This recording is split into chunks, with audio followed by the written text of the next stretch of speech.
يا مرحبا اخواننا من السودان، اشرف ومن معه من الزملاء، حياكم الله. السلام عليكم ورحمة الله وبركاته. السلام ورحمة الله وبركاته. يا سلام يا المرفع يا ملاويس العرب، باسم دولتنا نشارك يا عزيزين النسب. يا سلام يا المرفع يا عزيزين النسب، باسم دولتنا نشارك يا عزيزين النسب.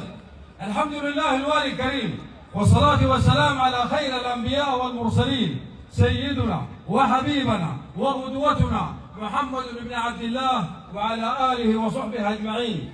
أما بعد، فلقد تلقينا دعوة كريمة من أخونا وصديقنا سعود محمد عبد الله الصويدي الشهري بمناسبة زواجه الميمون، ونسأل الله العلي القدير أن يرزقه الذرية الصالحة التي تعينه على عمل الخيرات وخير العمل، كما قال صلى الله عليه